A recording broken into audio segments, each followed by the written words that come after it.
I'll begin this teaching series on July 4th. And so, with that being the case, I'm going to talk a lot about freedom and the founding of our nation and how those who signed their name to the Declaration of Independence did so out of a great conviction that their lives needed to make a difference in a way that put them in risk and put them in danger. And they knew that when they signed their name to the Declaration of Independence, that it would be considered an act of treason by Great Britain. But they were so committed to the cause that they were willing to face those consequences if it came to that. And for some it did. Some suffered injuries during the Revolutionary War that cost them their lives. Many of them had their homes ransacked and then burned to the ground just simply because the British figured out where they lived and that their names appeared on the Declaration document. And for many people, their lives were completely interrupted because of their conviction. They lived like it mattered. And because of that, all across our nation, fireworks displays will go off, parades will happen, celebrating the freedom that we have because of their willingness to sacrifice and stand up.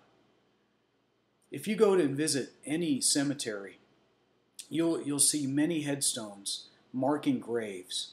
And on those headstones, you'll see a beginning date, meaning the year that they were born.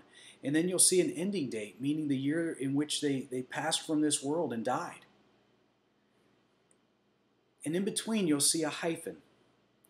There's so many things in life that we cannot determine. You and I had no say as to when we came into this world. For me, I was born in 1970.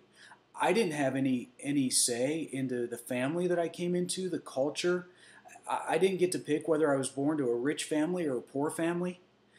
I didn't get to pick whether I was going to be born in the United States or another foreign country. God had a plan when He brought me into this world. I'm convinced He had a plan when He brought you into this world and where He brought you into this world. And there's so many things that we don't get to decide. We don't get to decide when we leave and cross worlds into eternity. So the beginning date and the end date are pretty much out of our control. But we get to determine what the hyphen represents. The life happens in the hyphen. And my hope for you is simple.